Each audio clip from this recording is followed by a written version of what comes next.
அண்ணாமலை அரசியல் கட்சி தொடங்க போறார். அதுக்கு முன்னாடி மக்களை ஆழம் பார்க்கறதுக்காக என்ன செய்யறாருன்னா, வீத லீடர்ஸ்னு சொல்லி ஒரு அமைப்பை தொடங்கி இருக்கிறாரு. அது சம்பந்தமா ஒரு கூட்டத்தையும் முடிச்சிட்டாரு. நடிகர் ராகவா லாரன்ஸ் கூட நான் அரசியலுக்கு வரணுமான்றதை மக்கள் சொல்லட்டும் அப்படின்னு சொன்னார். அப்போ உள்ளபடி நானும் கேட்டேன், இந்த மக்கள் எதுக்கு சொல்லணும்? அரசியலுக்கு வரதுன்னா வந்துட்டு போங்க. அது என்ன மக்கள்கிட்ட ஒப்பீனியன் கேட்கறது?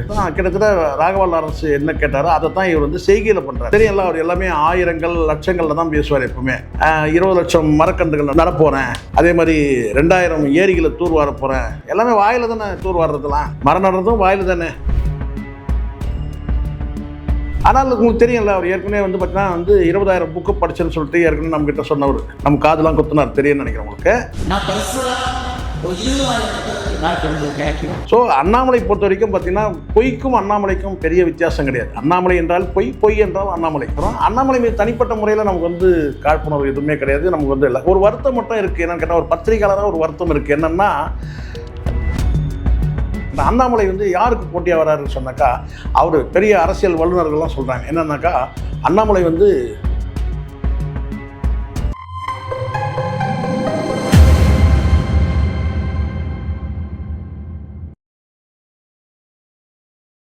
வேங்கவேல் நேயர்களுக்கு என் அன்பான வணக்கம். இந்த சேனலை யாரெல்லாம் சப்ஸ்கிரைப் பண்ணலையோ அவங்களாம் சப்ஸ்கிரைப் பண்ணிக்கோங்க. அப்படியே பெல் பட்டனை ப்ரெஸ் பண்ணுங்கள். அப்போ தான் நான் போடக்கூடிய வீடியோ பார்வைக்கிறோம். இப்போது அண்ணாமலை அரசியல் கட்சி தொடங்க போகிறார். அதுக்கு முன்னாடி மக்களை ஆழம் பார்க்கறதுக்காக என்ன செய்கிறாருன்னா, வீத லீடர்ஸ்னு சொல்லி ஒரு அமைப்பை தொடங்கி இருக்கிறாரு. அது சம்மந்தமாக ஒரு கூட்டத்தையும் முடிச்சிட்டாரு. இங்கே பல விதமாக மக்களை ஆழம் பார்க்குறாங்க. இப்போ சமீபத்தில் கூட உங்களுக்கு தெரியும் நினைக்கிறேன், நடிகர் ராகவா லாரன்ஸ் கூட நான் அரசியலுக்கு வரணுமான்றதை மக்கள் சொல்லட்டும் அப்படின்னு சொன்னார். மக்கள்கிட்டே கேள்வியும் கேட்டார், நான் அரசியலுக்கு வரணுமான்றதை நீங்கள் சொல்லுங்கன்னுலாம் சொன்னார். அப்புறம் உள்ளபடி நானும் கேட்டேன், இந்த மக்கள் எதுக்கு சொல்லணும்? அரசியலுக்கு வரதுன்னா வந்துட்டு போங்க. அது என்ன மக்கள்கிட்ட ஒப்பீனியன் கேட்கறது அப்படின்னு கூட நான் சொல்லியிருந்தேன். மக்கள்கிட்ட கேட்க வேண்டிய அவசியமே இல்லை. நீங்கள் அரசியலுக்கு வாங்க, ஓட்டு கேளுங்க. அரசியலுக்கு வந்துட்டு நீங்கள் ஓட்டு, அரசியலுக்கு வர்றதுக்கே நீங்கள் நான் வரணுமா வேணாமான்றதை சொல்லுங்கன்றதுலாம் அதீதமானது. அது மக்களுக்கும் கூட என்ன உரிமை இருக்கோ அதுதானே. மக்களுக்கு வாக்களிக்கிற உரிமை இருக்குது, வாக்களிக்காமல் நிராகரிக்கிறதுக்கு உரிமை இருக்குது. அப்போ அரசியலுக்கு வரணுமான்னு கேட்குறது எப்படியோ அதே மாதிரி தான் கிட்டத்தட்ட ராகவா லாரன்ஸ் என்ன கேட்டாரோ அதை தான் இவர் செய்கையில் பண்ணுறாரு. என்னென்னு கேட்டிங்கன்னா, அரசியலுக்கு வர்றதுக்கு முன்னாடி ஆழம் பார்க்குறதுக்காக வீத லீடர்ஸ்.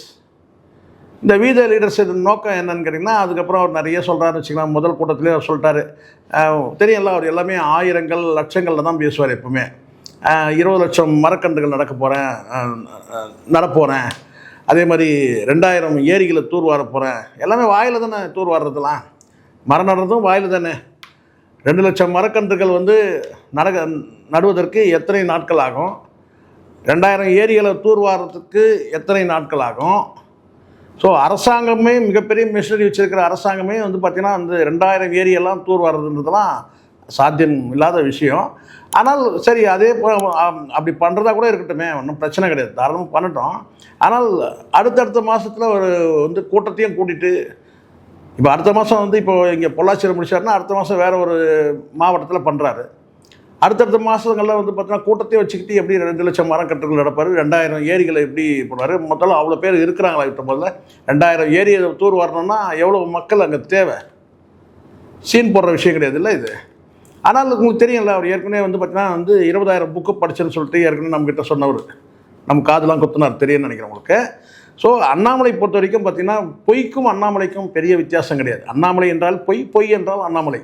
அப்படி தான் நம்ம பார்க்குறோம். அண்ணாமலை மீது தனிப்பட்ட முறையில் நமக்கு காழ்ப்புணர்வு எதுவுமே கிடையாது. நமக்கு இல்லை, ஒரு வருத்தம் மட்டும் இருக்குது. என்னென்னு கேட்டால், ஒரு பத்திரிகையாளராக ஒரு வருத்தம் இருக்குது. என்னென்னா, குரங்கு மாதிரி ஏன் இப்படி அப்படின்னு தாவறீங்கலாம் கேட்டார். உங்களுக்கு தெரியும்னு நினைக்கிறேன். குரங்கு மாதிரி ஏன் இப்படி அப்படின்னு தாவறீங்கன்னு சொல்லிட்டு பத்திரிகையாளர்களை பார்த்து கேட்டார். எத்தனையோ முறை பத்திரிகையாளர்களை அவமானப்படுத்தியிருக்கிறாரு, ஏகவசனம் பேசியிருக்கிறாரு, கோவப்பட்டிருக்கிறாரு, ஆத்திரப்பட்டிருக்கிறாரு பத்திரிகையாளர் மீது.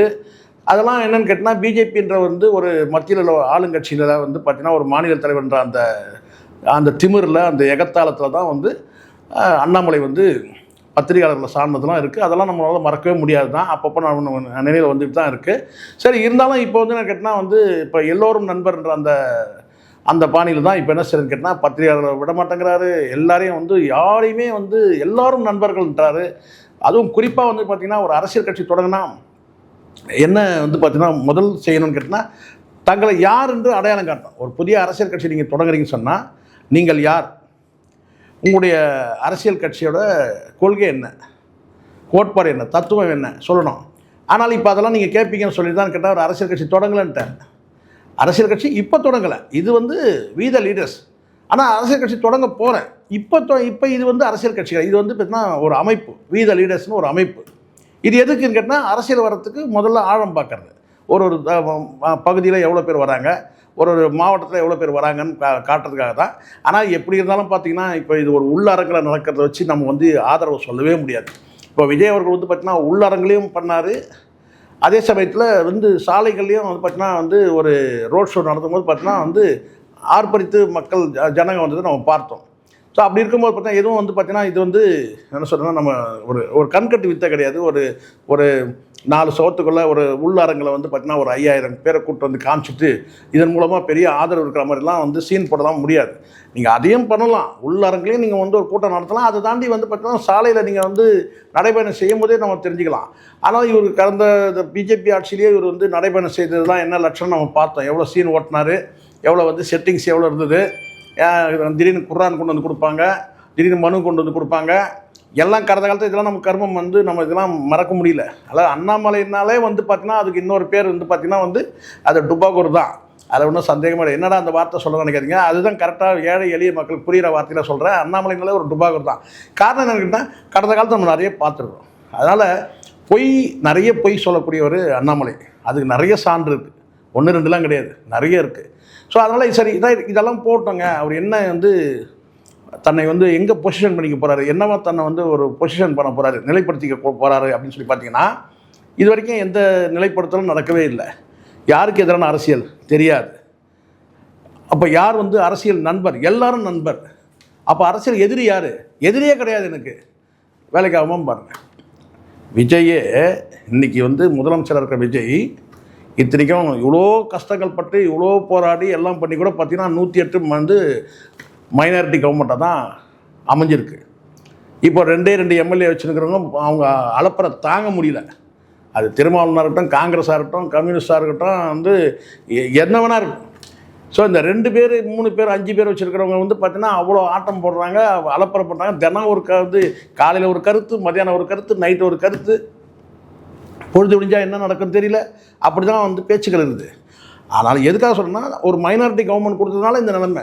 ஆனால்பட்ட விஜய்க்கே அந்த நிலைமை காரணம் என்னென்னா அவ்வளோ இளைஞர்கள் பட்டாளம் எல்லாம் இருந்து கூட வந்து பார்த்திங்கன்னா மெஜாரிட்டி கவர்மெண்ட்டை கொடுக்க முடியல.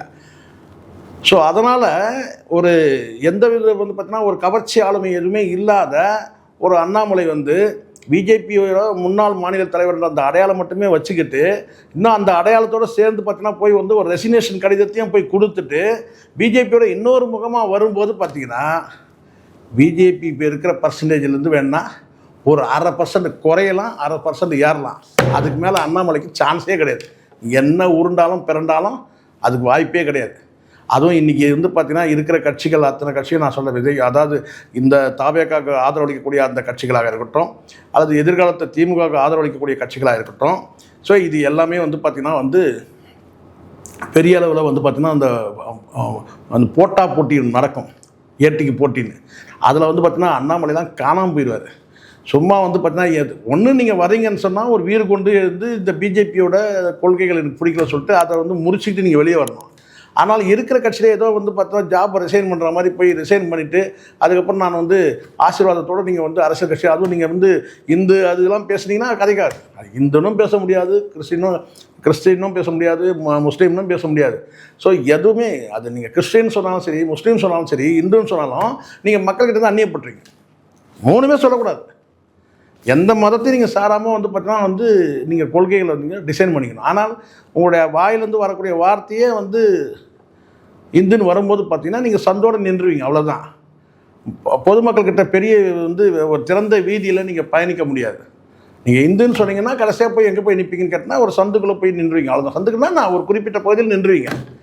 அதே நீங்கள் எல்லாருக்கும் பொதுவானதை சொல்லி பாருங்கள், உங்களுக்கு வந்து பெரிய பெரிய பிளாட்ஃபார்மாக இருக்கும், பெரிய வாசல் திறந்துருக்கும், பெரிய சாலையாக இருக்கும்.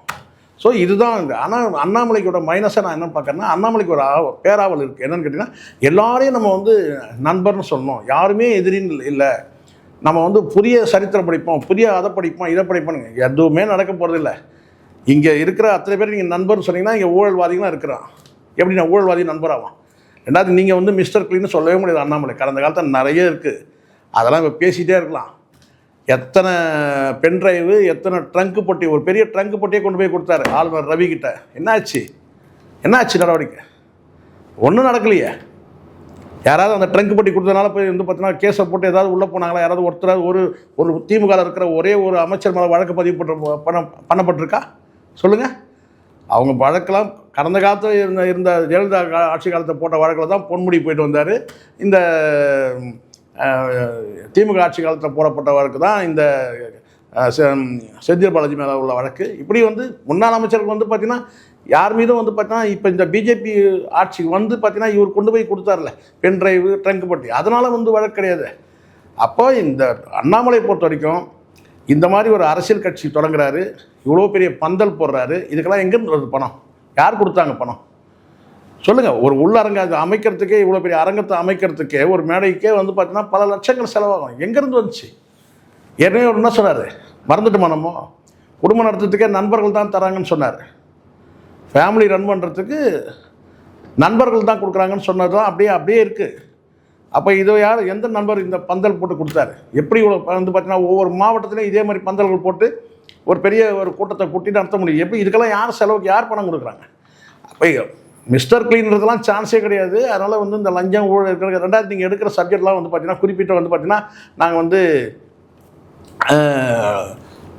போதையை வந்து பார்த்தீங்கன்னா வந்து போதை இல்லாத மாநிலமாக ஆக்கிடுறேன்னு சொல்கிறீங்க. இதெல்லாம் வந்து பார்த்தீங்கன்னா முதல்ல நீங்கள் செய்யக்கூடிய, நீங்கள் தாராளமாக நல்ல முடிவு. அதாவது நம்ம இதை வந்து பார்த்தீங்கன்னா போதைக்கு ஆதரவாக பேசணும்னு சொல்லக்கூடாது. போதையை எதிர்த்து போராட வேண்டியது தான், நான் இல்லைன்னு சொல்லவே இல்லை.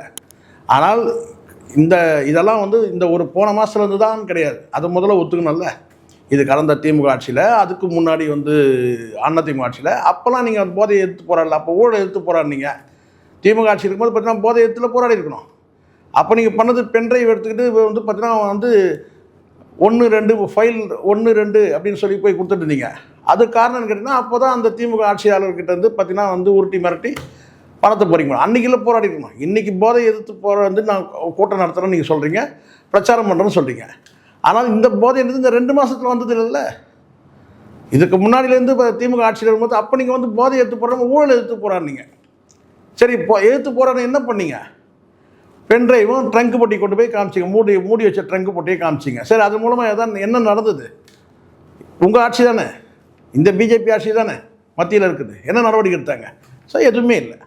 அப்போ இந்த அண்ணாமலை என்பது வந்து பார்த்திங்கன்னா வந்து ஒரு தனியாக ஒரு வந்து பார்த்திங்கன்னா ஆவர்த்தனம், அரசியல் ஆவர்த்தனம் பண்ணணும், அதுதான் நோக்கமே தவிர மற்றபடி வந்து பார்த்திங்கன்னா இந்த திராவிட கட்சிகளை எதிர்த்து வந்து ஒரு சித்தாந்த ரீதியாக வந்து மோதுறாரா கிடையாது. அப்போ வந்து ஏன்னா எல்லோரும் நல்லவருன்ட்டாரு. எல்லாம் இவங்க யாருமே நான் குறை சொல்லணும்னா எல்லாருமே நல்லவங்கன்னா எல்லாருமே, ஏன்னா தனியாக வந்து கடை தொடங்குறாருல, தனியாக வியாபாரத்தை தொடங்கும் போது யாரும் பகைமை வேணாம், எல்லாரும் அவர் கஸ்டமர் அப்படின்ற மாதிரி யாரும் எனக்கு எல்லாரும் நண்பர்கள். கூட இருக்கிற நபர்லாம் பாருங்கள், முதல் வரிசையில் உட்காந்துருக்கிற நபரை பாருங்கள். அதுவும் பக்கத்துலேயே வந்து பார்த்தீங்கன்னா வந்து சொல்லுவாங்க, அவர் செல்லமாக வந்து மக்களே வந்து மலமாறுன்னு தான் சொல்லுவாங்க. அவரெல்லாம் எப்படிப்பட்ட ஆளுன்றது மாரிதாசை போய் கேட்டால் சொல்லுவார். வேறு யாரும் சாட்சியே வேண்டாம். மலமாடை பற்றி கேட்கணும்னா வந்து யாரை போய் கேட்கணும்? மாரிதாசை போய் கேட்கணும். மொத்தமாக வண்டவாளத்தை அப்படி கட்டியாக எடுத்து போடுவார். அப்படி இருக்குது. ஸோ அந்த நபர்லாம் வச்சுக்கிட்டு இவர் வந்து பார்த்திங்கன்னா வந்து ஊழலை ஒழிக்கிறேன்னு சொல்ல முடியாது இப்போது. அதனால் இப்போ என்ன செய்யணும்னா போதையை ஒழிக்கிறேன்னு சொல்லி இப்போ ஒரு கதையை எடுத்துக்கிறார். இது எப்போ ஒழிப்பீங்க, என்றைக்கு ஒழிப்பீங்க? இதெல்லாம் அரசியல் கட்சி ஆரம்பிக்கிறதுக்காக ஒரு என்னன்னு கேட்டால் ஒரு ஆழம் பார்க்க நடவடிக்கை தான். ஆனால் என்னை பொறுத்த வரைக்கும் நான் சொல்கிறேன், இன்றைக்கி இருக்கிற டிவிகே என்ற இந்த கட்சியை வந்து பார்த்திங்கன்னா இந்த 2 வருஷமாக இருந்தால் கூட பார்த்தீங்கன்னா எல்லோரும் நினைக்கிறாங்க 2 வருஷத்தில் ஒரு அரசியல் கட்சி தொடங்கிறாங்க. ஆனால் அந்த 2 வருஷத்தில் எவ்வளோ போராட்டங்கள் இருக்குது பார்த்தீங்கன்னா, அதுவும் குறிப்பாக அந்த 1 வருஷத்தில் எவ்வளோ போராட்டங்கள். அப்போ இதெல்லாம் வந்து நீங்கள் கலந்து வரணும். அதனால் வந்து முதல்ல அண்ணாமலையோட பேச்சுக்கள் வந்து பார்த்திங்கன்னா ஒரு நாடகத்தன்மை இல்லாமல் இருக்கணும். ரியாலிட்டிக்கு வாங்க. ரியாலிட்டியே இல்லை. எங்கே சார் நீங்கள் வந்து 2 லட்சம் மரக்கன்று நடப்பீங்க? தயவு செஞ்சு இனிமேலாவது இந்த மரக்கன்று நடக்கிறோம்னா இந்த 2 லட்சம் 5 லட்சம்ன்றீங்க. ஆனால் அந்த மரம்லாம் எங்கே நடுறீங்க, எங்கே வளருது? ஏற்கனவே வந்து சொல்லுவார் விவேக் வந்து பார்த்தீங்கன்னா வந்து 1,50,000 மரக்கன்று நட்டார், 5 லட்சம் மரக்கன்று நட்டார்.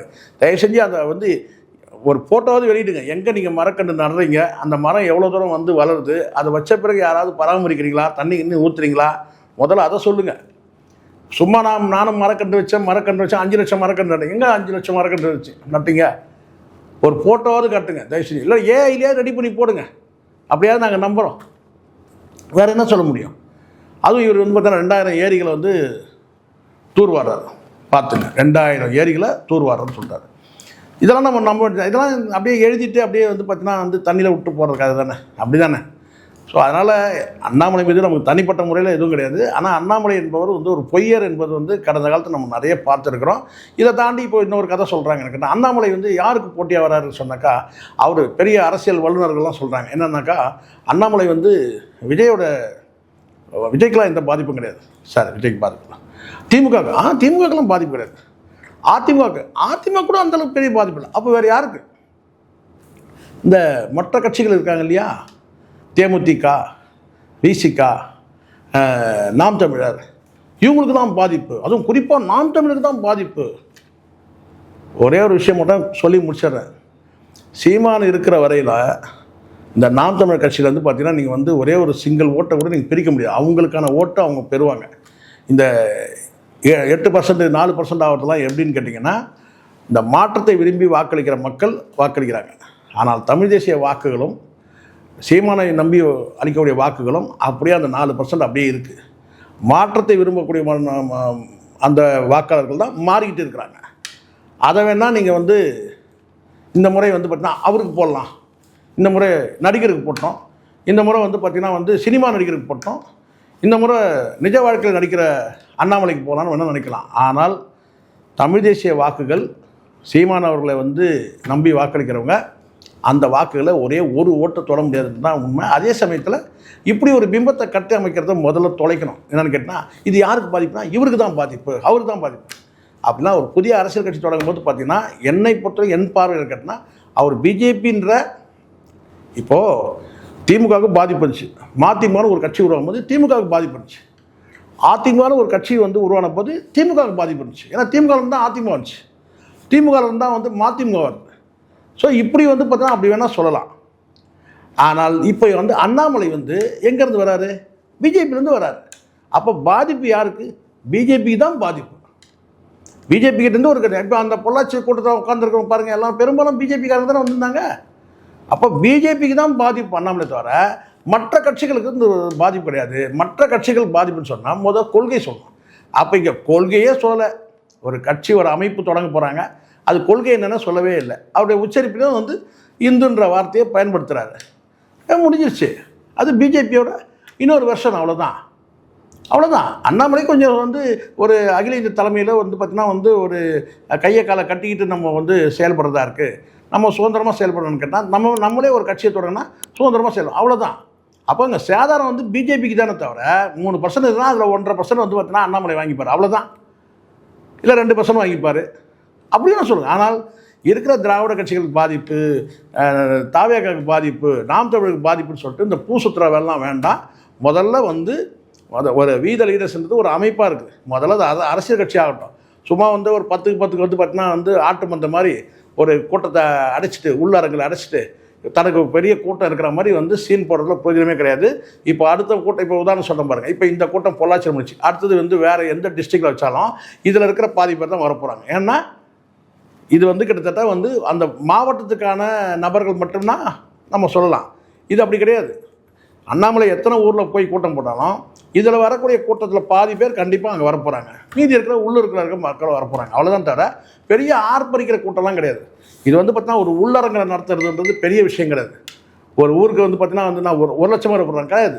ஒரு 5,000 பேர் திரட்டுறது பெரிய விஷயம் கிடையாது சார். இன்றைக்கி மொத்தமே ஒரு 5,000 பேர் உட்காந்தோன்னா பெரிய கூட்டமாக தெரியும். இதுதான் உண்மை. இதே நீங்கள் வந்து பார்த்தீங்கன்னா வந்து ஒரு 1,00,000 பேர் திரட்டினாங்க, ஒரு மாநாடு கூட்டினாங்கன்னு சொன்னால் அப்போ சொல்லுங்கள். 2,00,000 பேர் 3,00,000 பேர் கொண்ட மாநாடு கூட்டினாருன்னா இது வந்து ஒரு உள்ளரங்கில் ஒரு 5,000 பேர் வர வச்சு ஒரு கூட்டத்தை போகிறீங்க. இது பெரிய விஷயமே கிடையாது. இதை டிஸ்ட்ரிக்ட் வைஸாக பண்ணுறது ஒரு பெரிய விஷயம் கிடையாது. இது எல்லாம் ஆழம் பார்க்குற நடவடிக்கைன்னு சொல்கிறேன். அதுதான் எனக்கு தெரிஞ்ச வரைக்கும் கேட்டால் பெரிய அளவில் இப்போ எல்லாருக்கும் என்னென்னு கேட்டால் விஜய் அவர்கள் இந்த வெற்றி பெற்ற பிறகு எல்லாருக்கும் அரசியல் கட்சி தொடங்கணும் அந்த எண்ணம் வந்துச்சு. அதனுடைய வெளிப்பாடாக தான் இது நடக்குது. ஆனால் இதில் ஏதாவது வந்து பார்த்தீங்கன்னா வந்து கொள்கை இருக்கா, லட்சியம் இருக்கா, கோட்பாடு இருக்கா, தத்துவம் இருக்கா, எதுவுமே இல்லை. அதுதான் விஜய்கிட்டையும் கேட்டோம். அது எதுவுமே இல்லாதனால தான் இன்றைக்கி வரைக்கும் ஊசலாட்டம் இருக்குது. அதுதான் கான்கிரீட், அதுதான் அடித்தளம். ஒரு கட்சியின் கொள்கை, கோட்பாடு, தத்துவம், இதுதான் வந்து கான்கிரீட்டான வந்து அடித்தளம். அடித்தளம் இல்லைன்னா எப்போவுமே ஆட்டம் கண்டுகிட்டே இருக்கும். அங்கே என்ன அடித்தளம் கேட்டிங்கன்னா கவர்ச்சி அரசியல் தான் அடித்தளம். ஆனால் அண்ணாமலை கிட்ட அது கூட இல்லை. நன்றி, வணக்கம்.